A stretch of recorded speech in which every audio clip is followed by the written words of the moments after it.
sandwiches, burgers, hand-cut steaks, plus homemade soups and desserts. Do we have your appetite's attention yet? This week we take you inside the kitchen at Scill's Grill in Rogers City.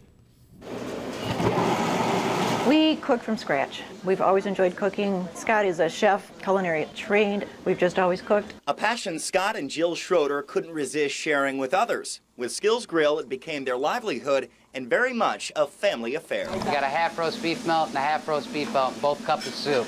It's kind of like unbelievable. Are we really doing this? But it is a lot of fun. This is the kind of place that takes pride in the things it does by hand. Scott makes his own sausage and gets fresh ingredients right from the source, like this Lake Huron whitefish. Now our whitefish here is going to hit a hot pan. This is by far our best selling entree. And the trick of any fish is to not overcook it.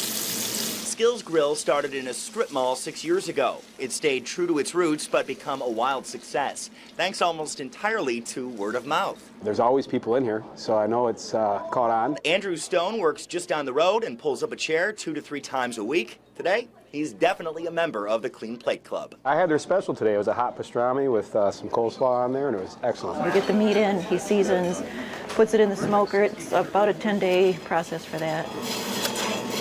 The pastrami sandwich, the crown jewel of the specials board, may be one of the best you've had outside of a big city deli. Swiss cheese. We like relatively big portions here because I like people to leave full. A heap of fresh-made coleslaw on top, and it's ready for plating.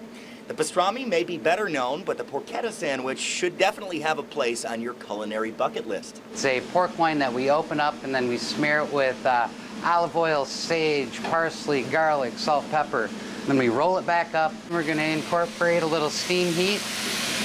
On the bun, a mix of homemade pesto and thick sliced mozzarella cheese, finished in the broiler.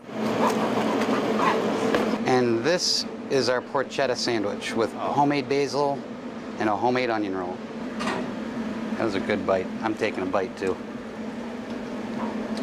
The pesto, right? Mm-hmm.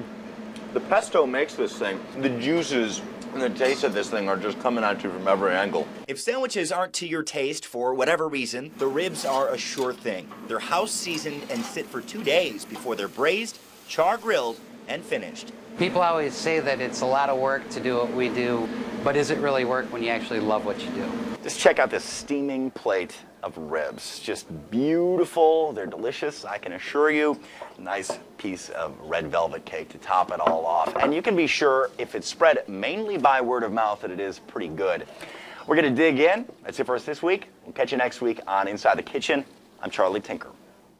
Scill's Grill is on North Bradley Highway in Rogers City. You can watch and share today's Inside the Kitchen by logging on to 9and10news.com.